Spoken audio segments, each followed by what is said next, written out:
नमस्कार, 99 न्यूज के इस बिहार और झारखंड के बुलेटिन में आपका स्वागत है और इस वक्त आपके साथ मैं हूं दीपाली श्री। शुरुआत करते हैं बिहार की खबरों से। पटना के डांग बंगला चौराहे के पास बड़ी संख्या में प्रदर्शनकारी पहुंच गए हैं। करीब 10,000 की संख्या में किसान महासभा और वाम दल से जुड़े कार्यकर्ता पहुंचे। वे बैरिकेडिंग तोड़कर राजभवन की ओर बढ़ने की कोशिश कर रहे हैं। प्रदर्शनकारियों को पुलिस समझाने की कोशिश कर रही है, लेकिन वे मानने को तैयार नहीं है।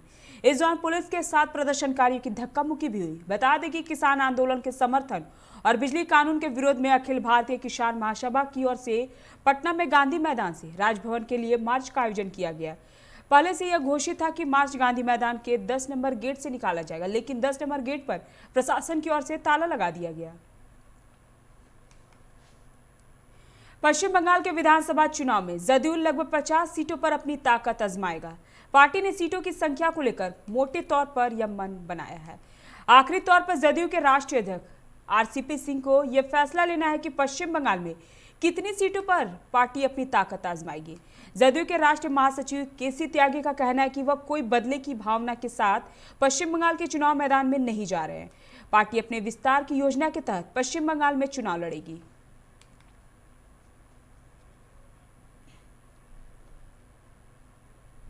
बिहार में श्रम संसाधन मंत्री जीवेश कुमार ने कहा कि राज्य सरकार विदेश से लेकर देश के दूसरे राज्यों में रहने वाले तमाम बिहारियों का डाटा बैंक तैयार करेगी। इसके लिए अलग विभाग बनाकर उनका रजिस्ट्रेशन किया जाएगा। उन्हें कोई तकलीफ होने पर राज्य सरकार के स्तर पर वार्ता दूर कराएंगे।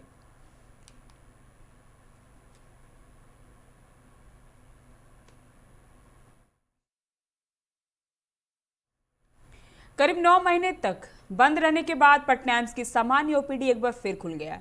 पहले दिन ओपीडी में 160 मरीजों का इलाज किया गया। दूसरी ओर पटना एम्स में इंडोर में ही मरीजों को भर्ती करवाया जा सकता है। इसके लिए मरीजों को कोरोना जांच करवाकर एम्स जाना जरूरी होगा। कोरोना जांच बाहर से ही करवानी होगी और यह 3 दिनों से अधिक पुरानी नहीं होनी चाहिए। जो भी कोरोना नेगेटिव मरीज होंगे वे ही एम्स के सामान्य वार्ड में भर्ती किए जाएंगे। वहीं पटना एम्स में कोरोना का इलाज पूर्व की तरह चलता रहेगा। कोरोना का इलाज 150 बेड पर होगा। जमुई में अपराधियों ने कोल्हाना पंचायत के पूर्व मुखिया को गोलियों से भून डाला। घटना अलीगंज प्रखंड के नोनी गांव की है। मंगलवार सुबह निरंजन कुमार सिंह मॉर्निंग वॉक से घर लौट रहे थे। इस बीच घर से 100 गज की दूरी पर पूर्व से घात लगाकर करीब आधा दर्जन अपराधियों ने उन्हें रास्ते में घेर कर गोली मार दी और हथियार लहराते हुए फरार हो गए। सहरसा में ट्यूशन पढ़ने जा रहे छात्र को एक बदमाश ने गोली मार दी। बदमाश ने केवल इसलिए गोली मारी क्योंकि उसे लगा कि लड़का उसके साथ चल रही लड़की को घूर रहा है। घटना सदर थाना क्षेत्र के एनसीसी के पास की है। अचानक फायरिंग के बाद इलाके में हड़कंप मच गया। स्थानीय लोगों ने घायल छात्र दीपक कुमार को अस्पताल में भर्ती करवाया। छात्र की स्थिति गंभीर बनी हुई है। नए साल के पहले दिन से बिहार के 10 आईपीएस अधिकारियों का कद बढ़ जाएगा। बिहार सरकार की प्रोन्नति समिति ने सीनियर आईपीएस शोभा आहूतकार को डीजी बना दिया गया है। साथ ही 10 आईपीएस अफसरों के प्रमोशन पर मुहर लग गई है। 3 डीआईजी को आईजी में प्रमोशन मिलेगा, जबकि 6 आईजी एडीजी बनेंगे। विकास वैभव एटीएस डीआईजी होंगे। विजय वर्मा को छपरा का डीआईजी बनाया गया। वहीं सुरेश चौधरी सहरसा के डीआईजी बनेंगे। फारबिसगंज शहर के बड़े दवा व्यवसायी जनता मेडिकल के मालिक पवन के केडिया को अज्ञात अपराधियों ने देर शाम गोली मार दी। आनन फानन में स्थानीय लोगों ने उन्हें अनुमंडल अस्पताल पहुंचाया, जहां डॉक्टर ने उन्हें मृत घोषित कर दिया। पवन केडिया अपनी स्कूटी से जा रहे थे, तभी हथियार से लैस अपराधियों ने उन पर दनादन गोलियां चला दी।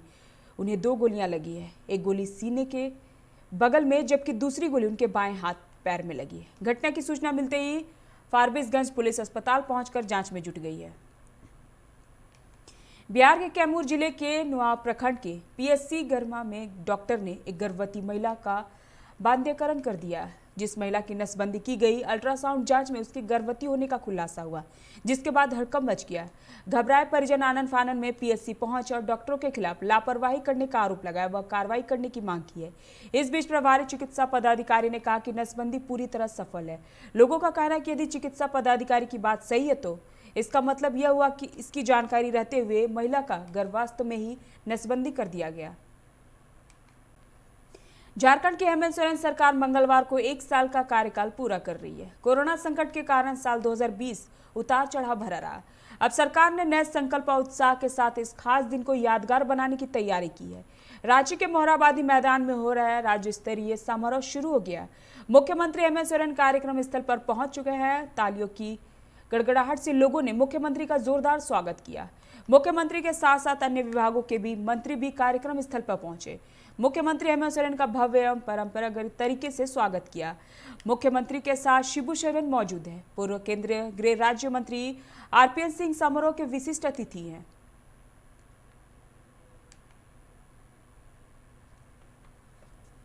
कांग्रेस के स्थापना दिवस पर धनबाद में कांग्रेसियों द्वारा निकाली गई रैली में तिरंगा उल्टा लेकर चलाने का मामला तूल पकड़ता जा रहा है। इस मुद्दे पर विधायक राज सिन्हा ने कांग्रेस पर निशाना साधते हुए कहा, कांग्रेस पार्टी अपनी पार्टी के स्थापना दिवस पर तिरंगा लेकर पैदल मार्च करते दिखे और जिन्हें यह भी इल्म नहीं कि जिन्होंने तिरंगे को उल्टा पकड़ रखा है, इससे परिलक्षित होता है कि कांग्रेसियों में राष्ट्रभक्ति के सोच का अभाव है। अब प्रशासन को इस पर संज्ञान लेने की जरूरत है, क्योंकि ये सीधे भारत माता के ऊपर प्रहार है। न जाए कहे बिना कुछ रहा भी न जाए, वही हालत है ये। और जितने भी बड़े बड़े नेता हैं जो लोगों ने पकड़ा है वो बड़े बड़े नेता हैं। रविंदर वर्मा जी, उनके कहानी तो पुराने प्रसिद्ध हैं, आप सब लोग जानते हैं। और अभी तो बिल्कुल अध्यक्ष को भी पीछे ढकेल करके आगे कार्यक्रम में रहते हैं। अरुण सिंह जी वरिष्ठ अधिवक्ता भी हैं, बड़े नेता हैं। रशीद रजा जी हैं जो अखबारों से खबर जो मुझे मिला, तो सब लोग बड़े बड़े नेता हैं। अब इन लोगों को इतनी भी तमीज नहीं है कि हम तिरंगा कैसे पकड़े। सोच नहीं है ना, राष्ट्रवादी सोच की अभाव है इनके साथ। यह राष्ट्र के विषय में सोचते ही नहीं है। आप चलिए भाई, गलती से हो सकता है, गलती से कभी कभी पकड़ा जाता है या तिरंगा झंडा भी लोग, लेकिन ये गांधी चौक से लेकर के और रणधीर वर्मा चौक तक ये पकड़ करके आ रहे हैं। इनको होश नहीं है और किसी ने इनको ध्यान भी नहीं दिलाया, इनके पार्टी के लोगों ने, कि तिरंगा उल्टा पकड़े हुए हैं।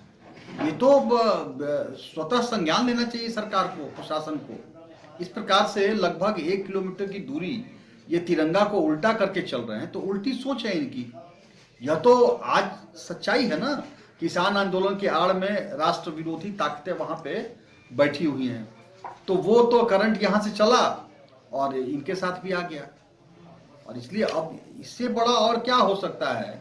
इनकी स्थापना दिवस ये मना रहे हैं, स्थापना दिवस पर तिरंगा उल्टा लेके चल रहे हैं। और इनके जो बड़े नेता हैं, जो सबसे अभी बड़े नेताओं में शुमार है जिनका नाम, वो अपने नानी घर इटली भाग गए।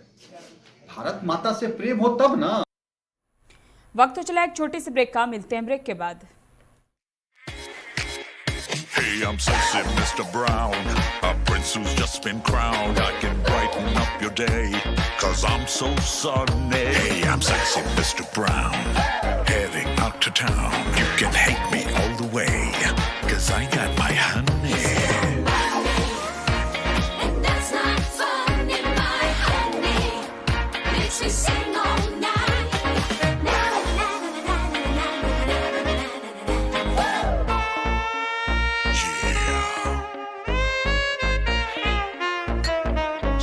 Mr. Brown.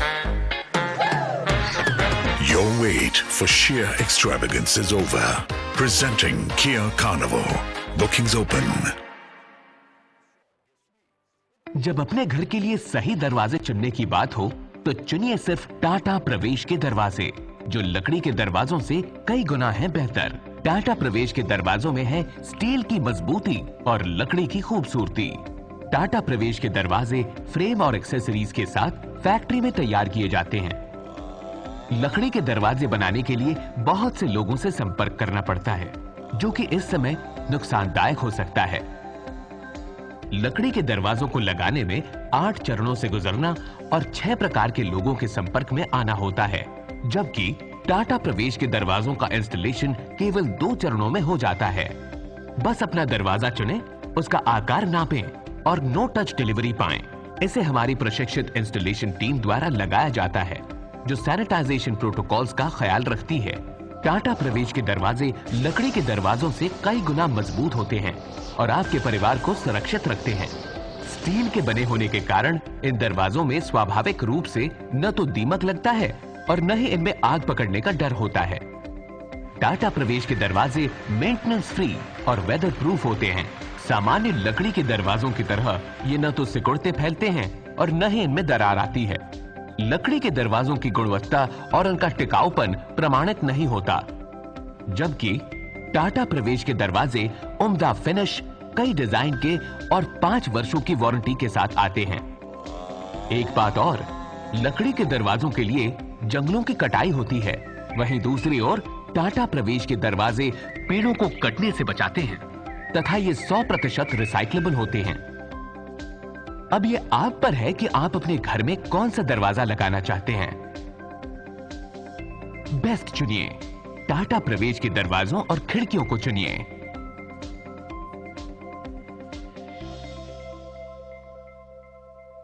Authorised distributor Shri Ram sales, GT road, Govindpur, Dhanbad.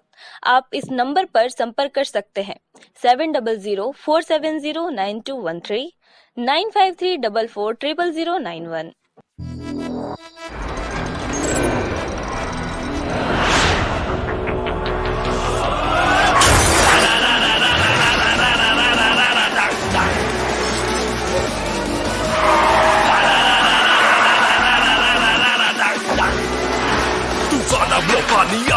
Rumor go into your song. Can you catch me? No. Can you match me? No. Make mujhe I'll burn the roads.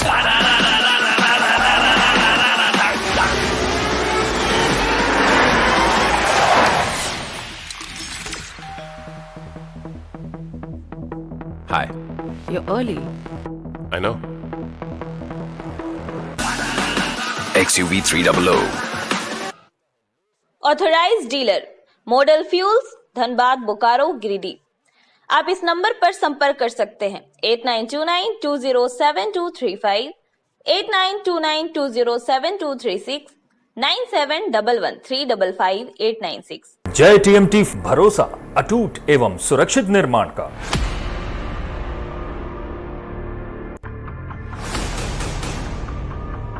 भरोसा अटूट एवं सुरक्षित निर्माण का। जय टीएमटी 500D।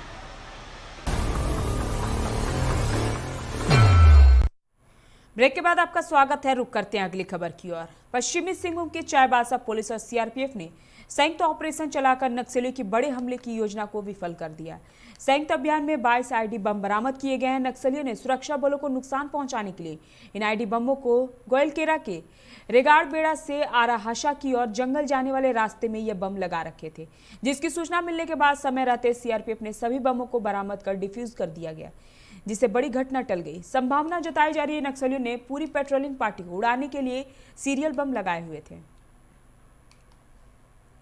कोल्हान प्रमंडल के सरायकेला खरसवा जिले के सरायकेला मंडल कारागेट से एक बंदी फरार हो गया। उसे चौका थाना इलाके में एक पुजारी की हत्या के मामले में गिरफ्तार किया गया था। कोविड जांच के बाद रात में उसे जेल ले जाया गया था। जेल में प्रवेश कराने की प्रक्रिया के दौरान पुलिस को चकमा देकर वह हथकड़ी सहित फरार हो गया। हालांकि 12 घंटे की मशक्कत के बाद उसे पकड़ लिया गया। सरायकेला जिला के ईचागढ़ थाना क्षेत्र के अमरंदी गांव में 10 नवंबर को हुए रघुनाथ सिंह मुंडा की हत्या का पुलिस ने खुलासा कर लिया है। ईचागढ़ पुलिस ने मिलन चौक से हत्याकांड के अभियुक्त तेजू सिंह मुंडा को गिरफ्तार कर न्यायिक हिरासत में जेल भेज दिया। चांडिल अनुमंडल के एसडीपीओ धीरेन्द्र नारायण बांका ने प्रेस वार्ता कर बताया कि तेजू सिंह मुंडा ने अपने ही पिता रघुनाथ सिंह मुंडा की डंडा से पीट कर हत्या कर दी थी। वह तब से फरार चल रहा था।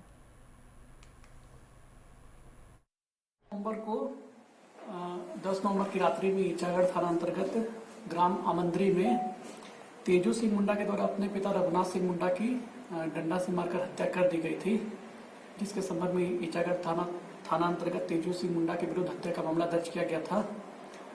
तेजू सिंह मुंडा को कल दिनांक 28 दिसंबर को मिलन चौक के पास से गिरफ्तार कर लिया गया है।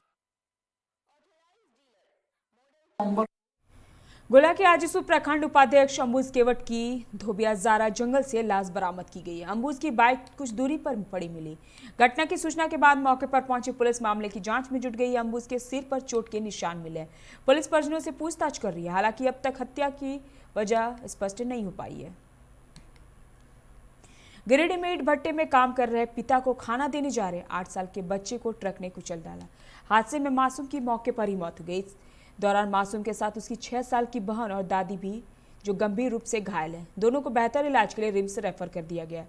घटना हिरोडी थाना क्षेत्र के जमखोखरो गांव की है। हादसे के बाद स्थानीय लोगों ने ट्रक ड्राइवर को पकड़कर पुलिस के हवाले कर दिया है। इधर घटना से आक्रोशित लोगों ने मुआवजे की मांग पर अड़े रहे। झारखंड में पिछले 24 घंटे में 15,440 सैंपल के जांच में कुल 192 नए संक्रमित मिले हैं, जिनमें रांची से ही 71 संक्रमित शामिल है। दूसरी ओर एक मरीज की मौत भी हो गई है। कोरोना से झारखंड में अब तक 1020 संक्रमितों की मौत हो गई है। वहीं राज्य में अब तक 1,14,420 संक्रमित मिले हैं और 1,11,818 स्वस्थ हो चुके हैं। इस समय कुल एक्टिव केस 1,582 है। उत्तर प्रदेश के कानपुर में पुलिस ने अंतर्राज्यीय मोबाइल चोर गिरोह का भंडाफोड़ किया है। इस गिरोह के 5 सदस्यों को गिरफ्तार किया गया है, जिनमें 3 आरोपी नाबालिग है। गिरफ्तारी के दौरान पुलिस ने 128 महंगे मोबाइल बरामद किए गए। सभी आरोपी झारखंड के रहने वाले और लंबे समय से मोबाइल चोरी की घटनाओं को अंजाम दे रहे थे।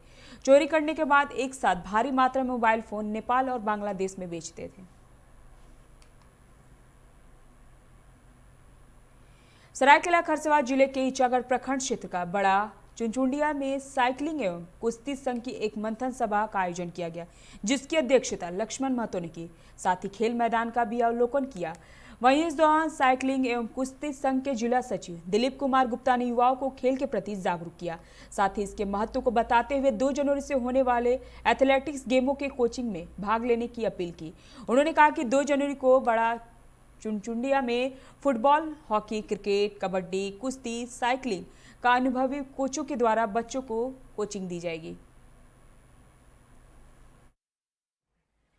युवाओं के साथ वार्तालाप करते हुए हम लोगों ने यह निर्णय लिया कि इस क्षेत्र में खेल का बढ़ावा देना चाहते हैं और साथ ही साथ बेरोजगार बच्चों को रोजगार की ओर ले जाने का चेष्टा भी कर रहे हैं।